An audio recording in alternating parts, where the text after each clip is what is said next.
They told me the house had been empty for 20 years. Empty but not quiet.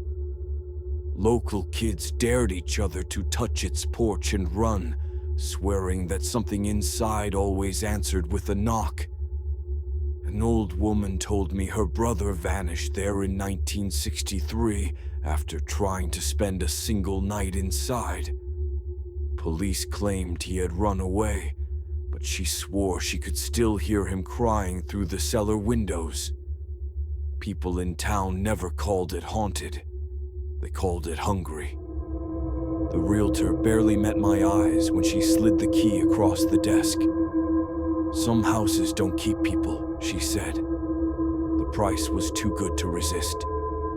I told myself the warnings were superstition, the nervous looks nothing more than gossip. But when I signed the deed, her hand trembled.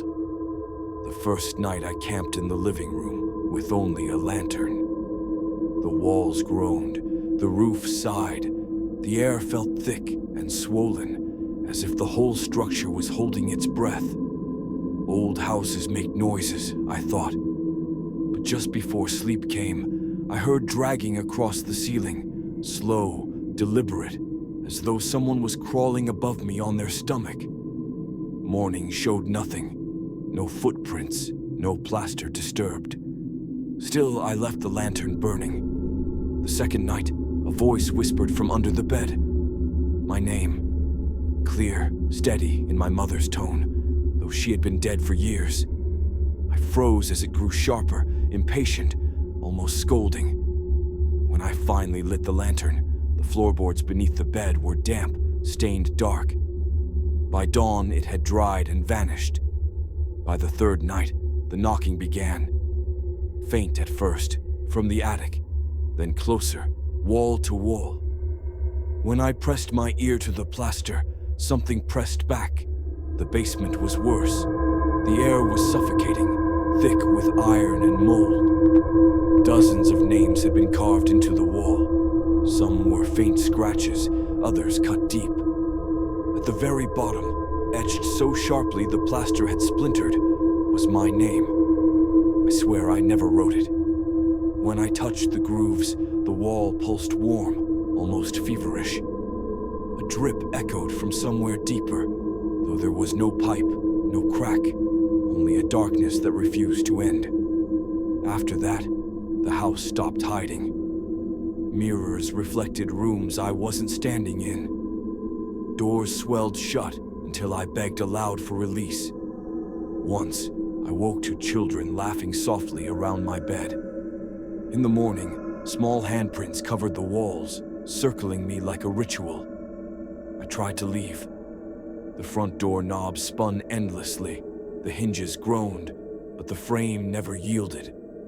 Windows showed only blackness, not night, not storm, just a void pressing against the glass, as though the world outside had been erased. On the seventh night, she appeared. At the end of the hallway stood a woman in a long dress. Her hair fell like a veil, hiding her face. She swayed not like a person, but like something suspended in water. I froze as she tilted her head. Her hair shifted just enough to show me there was nothing beneath. No face, no skin, only a hollow void stretching back forever. I slammed the door, but it didn't matter. She was already inside. That night, the whispers became screams. 1,000 voices pressed into my skull, chanting my name. The walls throbbed like veins. The floor rippled beneath my feet, as though it were alive, breathing with me. I don't remember falling, only waking in the basement, my hands raw and bleeding. New names had been carved into the wall during the night. My name was no longer at the bottom. It was at the top, etched deeper than all the rest.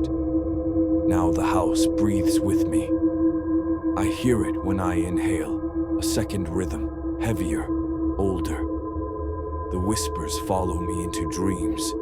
They tell me the house does not merely keep its victims, it becomes them. Every creak, every draft, Every shadow is someone who lived here once, someone who tried to leave.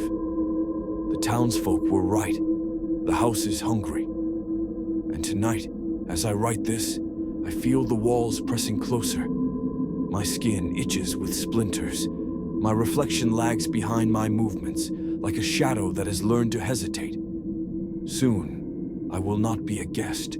Soon, I will be part of the house itself. Another hollow voice whispering in the dark, calling to the next fool who unlocks the door. If you find this, don't come looking. Don't touch the porch. Don't peer through the windows. Don't listen when it calls your name. Because once the hollow house knows you, it will never let you go.